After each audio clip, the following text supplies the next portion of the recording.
अस्सलाम वालेकुम everybody, I hope you are enjoying good health guys. This is Urwa Nisar. आज की इस वीडियो के अंदर मैं सीपीसी का एक इंपॉर्टेंट टॉपिक जो है उसको इंडिकेट करूँगी, दैट इज़ अपील।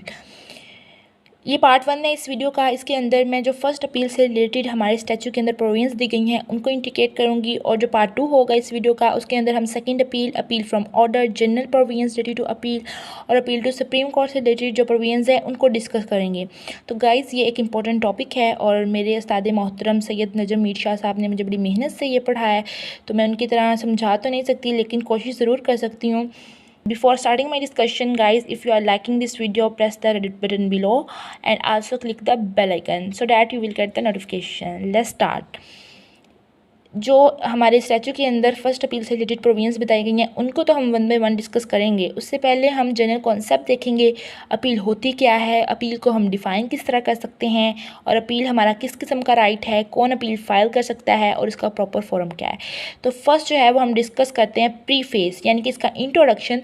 तो गाइस सीपीसी के अंदर जो है वो अपील को डिफ़ाइन नहीं किया गया। बेसिकली ये एक कंप्लेंट है जो कि सुपीरियर कोर्ट को की जाती है against the decision of subordinate court, यानी सबऑर्डिनेट कोर्ट्स ने कोई डिसीजन दिया है तो उसके अगेंस्ट जो है वो हम एक कंप्लेंट फाइल करते हैं सुपीरियर कोर्ट को। और ये अपील जो है ये हम ओरिजिनल डिक्री के अगेंस्ट फाइल कर सकते हैं, या अपील के अंदर हमारी कोई डिक्री पास हुई है तो उसके अगेंस्ट भी अपील फाइल की जा सकती है। अगर हम रेलिवेंट प्रोविजंस की बात करें तो सीपीसी के अंदर अपील से रिलेटेड सेक्शन 96 से लेके सेक्शन 112 तक की जो प्रोविजंस हैं वो अपील को डील करती हैं। सेक्शन 96 से 99 तक के जो सेक्शंस हैं गाइस वो अपील फ्रॉम ओरिजिनल डिक्री के साथ डील करती हैं और ऑर्डर 41 है। और अगर हम सेक्शन 100 से लेके 103 तक की प्रोविजंस देखें तो वो अपील फ्रॉम एपेट डिक्री के साथ डील करती है और ऑर्डर 42 है इसका। उसके बाद अपील फ्रॉम ऑर्डर जो है उसमें सेक्शन 104 से लेके 106 तक की जो प्रोविजंस है वो ऑर्डर के साथ डील करती हैं और ऑर्डर 43 आ जाते हैं। उसके बाद जनरल प्रोविजंस अगर रिलेटेड टू अपील की बात करें तो सेक्शन 107 से लेके सेक्शन 108 तक के जो सेक्शंस है वो general provisions related to appeal हैं। और एक होती है पॉपर्ड अपील, उसको जो है वो ऑर्डर 44 जो है वो सीपीसी का डील करता है। पहले ऑर्डर 33 था उसको ओमिट कर दिया गया, अब ऑर्डर 44 है वो डील करता है। उसके बाद अपील टू सुप्रीम कोर्ट से रिलेटेड जो प्रोविजंस हैं वो सेक्शन 109 से लेके 112 तक की प्रोविजंस हैं और ऑर्डर 45 है। गाइस अगर हम क्रॉस रेफरेंस की बात करें तो जो सेक्शन 17 और 18 है West Pakistan civil code ordinance का, वो अपील के साथ डील करता है। यहाँ पर एक चीज़ याद रखिएगा, जो West Pakistan civil code ordinance है 2016 के अंदर जो है वो इसमें अमेंडमेंट्स आई थी, उसको Punjab civil code amendment ordinance का नाम दे दिया गया है। तो जो सेक्शन 17 है West Pakistan civil code ordinance का वो डील करता है अपील फ्रॉम द डिस्ट्रिक्ट जजेस, एडिशनल जजेस, और सेक्शन 18 जो है वो अपील फ्रॉम द सिविल जजेस से डील करता है। नेक्स्ट हम जो इसके अपील के मीनिंग को देखते हैं। तो जो अपील होती है ना ये बेसिकली इन्फीरियर कोर्ट के डिसीजंस के ऊपर जो है ना वो एग्जामिन किया जाता है, सुपीरियर कोर्ट एग्जामिन करती है तो वो अपील होती है। और ब्लैक्स लॉ डिक्शनरी के अंदर जो है वो अपील को इस तरह डिफाइन किया गया है कि ये एक कंप्लेंट है जो सुपीरियर कोर्ट को की जाती है इन्फीरियर कोर्ट के डिसीजंस के अगेंस्ट, ताकि जो सबऑर्डिनेट कोर्ट्स का डिसीजन है उसमें कोई तब्दीली करवाई जा सके। और अगर हम ऑब्जेक्ट ऑफ अपील की बात करें तो जो लोअर कोर्ट का डिसीजन होता है उसको टेस्ट करना जो है वो अपील का ऑब्जेक्ट है। नेक्स्ट हम nature of right of appeal को डिस्कस करते हैं। तो गाइस ये जो अपील का राइट है ये हर शख्स के पास होता है, मतलब जिसके अगेंस्ट, हर वो शख्स जिसके अगेंस्ट कोई डिक्री पास हुई है तो वो अपील का हक रखता है। तो जो अपील है ना ये हमारा एक सब्सटेंटिव राइट है, एक स्टैट्यूटरी राइट है, ना कि ये हमारा कोई फंडामेंटल या इनहेरेंट राइट नहीं है। इनहेरेंट राइट्स जो है ना वो ऐसे राइट्स होते हैं जो इनलाइनेबल होते हैं, मतलब which can not be taken way.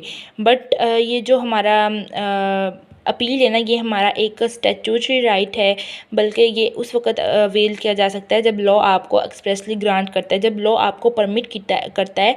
This right is only created when it is provided by the statue. उसके बाद वो डिक्री और ऑर्डर के अगेंस्ट फाइल की जाती है। और अपील जो है ये एक ऐसा मैटर है जो कि दो पार्टीज़ के दरमियान होता है, और ये आपको ऑब्जेक्टिव के अंदर पूछा जा सकता है गाइस, इसको इसलिए याद रखिएगा। जो अपील है वो डिक्री और ऑर्डर के अगेंस्ट जो है वो आप फाइल कर सकते हो, ना कि जजमेंट के अगेंस्ट। उसके बाद हु मे अपील। अब ये मेन चीज़ है कि कौन अपील फ़ाइल कर सकता है। तो पार्टीज़ टू द सूट, यानी कि वो लोग जो सूट के अंदर पार्टीज़ हैं, मतलब जितने प्लेंटिफ और डिफेंडेंट हैं, उनमें से कोई भी जो है वो अपील फ़ाइल कर सकता है। उसके बाद है पर्सन हु एडवर्सली अफेक्टेड, मतलब ऐसा शख्स भी अपील फ़ाइल कर सकता है जो उस सूट में पार्टी तो नहीं है लेकिन उसके राइट्स एडवर्सली अफेक्टेड हुए हैं। और नेक्स्ट है लीगल रिप्रेजेंटेटिव, यानी कि अगर जो है वो किसी की डेथ हो गई है, जजमेंट लेटर की डेथ हो गई है, या तो उसके बिहाफ पे जो है वो उसके जो लीगल रिप्रेजेंटेटिव हैं वो अपील फ़ाइल कर सकते हैं। Any person claiming under any party, इसका मतलब यह है कि वो लोग जो रिप्रेजेंटेटिव सूट है, मतलब कि जिनको इंटरेस्ट ट्रांसफ़र किया जाता है या जो पार्टीज़ के अंदर क्लेम करते हैं, वो भी अपील फ़ाइल कर सकते हैं। अगर आपको याद हो तो सेक्शन 11 के अंदर जो हमने रेस जुडिकाटा की एक्सप्लेनेशन नंबर 6 पढ़ी थी, वो कि जो रिप्रेजेंटेटिव सूट के मुतल्लिक है कि अगर एक शख्स जो है वो कोर्ट के अंदर जाता है और सूट फाइल करता है on the behalf of the other person, यानी कि सबका इंटरेस्ट तो एक ही होता है और एक पर्सन जो है वो उनके बिहाफ पे कोई सूट फाइल कर देता है, तो अगर उनमें से किसी एक पर्सन को या 2-4 लोगों को अगर उस सूट के अंदर जो डिसीजन आया है वो पसंद नहीं आता, तो वो भी अपील फाइल कर सकते हैं। उसके बाद कोई भी गार्डियन जो है वो on the behalf of minor जो है वो अपील फ़ाइल कर सकता है, और कोई गवर्नमेंट यानी प्रोविंशियल गवर्नमेंट और फेडरल गवर्नमेंट भी अपील फ़ाइल कर सकती है। अब जो है वो हम फर्स्ट अपील की जो हमारी प्रोविजंस हैं उनको डिस्कस करते हैं। सेक्शन 96 से लेकर 99 तक की जो प्रोविजंस है गाइस, ये हमारी फर्स्ट अपील से रिलेटेड है। इसको फर्स्ट अपील भी गाइस बोलते हैं, और जब आप प्रैक्टिस में जाओगे तो वहाँ पे इसको RFA रेगुलर फर्स्ट अपील बोला जाता है। तो section 96 deals with the appeal from the original decree. What do you mean by original decree? मतलब a decree which comes from a court exercising the original jurisdiction।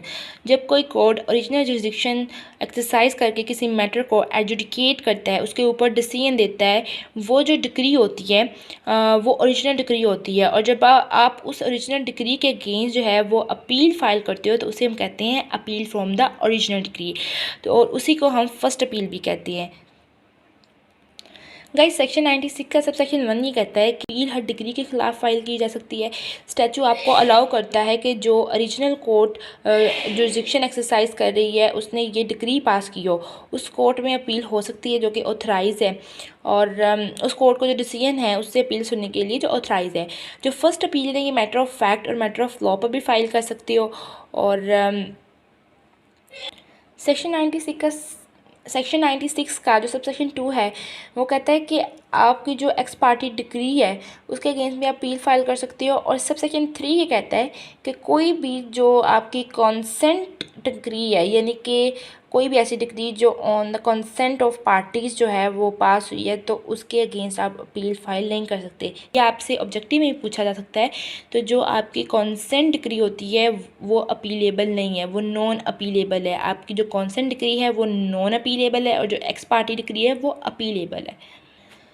जब दोनों parties के consent के साथ जो डिक्री पास होती है उसे हम कंसेंट डिक्री कहते हैं। मतलब जो दोनों पार्टीज़ प्लेंटिफ और डिफेंडेंट के दरमियान कंट्रोवर्सी किसी एग्रीमेंट के थ्रू सेटल हो जाए, फिर जो डिक्री पास होती है उसे हम कंसेंट डिक्री कहते हैं। मतलब जब पार्टीज़ कॉम्प्रोमाइज़ कर लेती हैं तो उन पर फिर रूल ऑफ एस्टॉपल अप्लाई होता है। सेक्शन 96 ये कहता है appeal from final decree where no appeal from preliminary decree. जो शख्स भी प्रिलिमिनरी डिक्री से एग्रीव्ड है, मतलब प्रिलिमिनरी डिक्री क्या है कि ऐसी डिक्री जिसके अंदर अभी जो प्रोसीडिंग्स हैं, फर्दर प्रोसीडिंग जो हैं वो अभी बाकी हैं, तो जो शख्स भी प्रिलिमिनरी डिक्री से एग्रीव्ड है तो उससे उस डिक्री के अगेंस्ट अपील जो है वो उसी वक्त फ़ाइल करनी चाहिए। अगर वो प्रिलिमिनरी डिक्री के ख़िलाफ़ अपील फ़ाइल नहीं करता तो फिर जब फाइनल डिक्री आती है और फाइनल डिक्री के ख़िलाफ़ वो अपील फ़ाइल करता है तो वहाँ पर वो प्रिलिमिनरी डिक्री को या उसकी करेक्टनेस से रिलेटेड जो मैटर डिस्कस हुए हैं उनको चैलेंज नहीं कर सकता। ये हमारा सेक्शन 97 कहता है। सेक्शन 98 जो है वो डील करता है decision where the appeal held by 2 और मोर जजेस। सेक्शन 98 का सब सेक्शन 1 ये कहता है कि जब डिवीजन बेंच अपील सुनता है, मतलब 2 या 2 से ज़्यादा जजेस अपील सुनते हैं, तो वहाँ पर जजेस के ओपिनियन में डिफरेंस हो सकता है, तो वहाँ पर मेजॉरिटी ऑफ जजेस का ओपिनियन होगा, जो मेजॉरिटी का डिसीजन होगा वही डिसीजन अपील के अंदर आएगा। सब सेक्शन 2 ये कहता है कि अगर किसी अपील में मेजॉरिटी का वो डिसीजन नहीं आता तो जो ओरिजिनल डिक्री है वो कन्फर्म समझी जाएगी। सब सेक्शन 2 के अंदर जो है वो प्रोवाइज़र बताई गई है कि अगर दो जजेस का बेंच जो है वो अपील सुन रहा है और उनका डिफरेंस ऑफ ओपिनियन है on the point of law. For example high court में जो है वो 7 जजेस हैं, उनसे जो है वो 2 जजेस अपील सुनते हैं। अगर वो 2 जज ओपिनियन में डिफ़र करते हैं तो ये बाकी जो जजेस हैं इनसे वो मैटर रेफ़र कर सकते हैं, फिर जो डिसीजन मेजॉरिटी का आएगा वो फाइनल समझा जाएगा। तो ये था सेक्शन 98।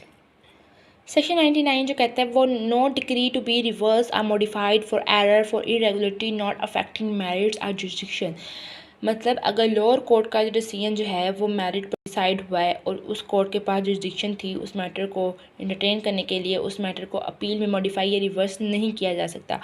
अगर कोई मिस ज्वाइंडर को ग्राउंड बनाकर, यानी कि अगर कोई मिस ज्वाइंडर ऑफ पार्टीज़ को ग्राउंड बनाकर अपील फाइल की जा रही है, लेकिन उस मिस ज्वाइंडर की वजह से मेरिट ऑफ द केस और कोर्ट की जुरिस्डिक्शन के ऊपर फ़र्क नहीं पड़ता, तो फिर अपील में उस डिक्री को मॉडिफाई और रिवर्स नहीं किया जाएगा, ना ही केस को रिमांड किया जाएगा। अगर कोई ये प्ली लेता है कि जिस कोर्ट ने ये सूट इंटरटेन किया है उससे लोअर कोर्ट को जो है वो उससे लोअर कोर्ट जो है वो इसको इंटरटेन कर सकती थी और इस लोअर कोर्ट के डिसीजन में एरर, डिफेक्ट और इरेगुलरिटी है, तो इसको ग्राउंड बनाकर केस को रिमांड, मॉडिफाई और रिवर्स नहीं किया जा सकता।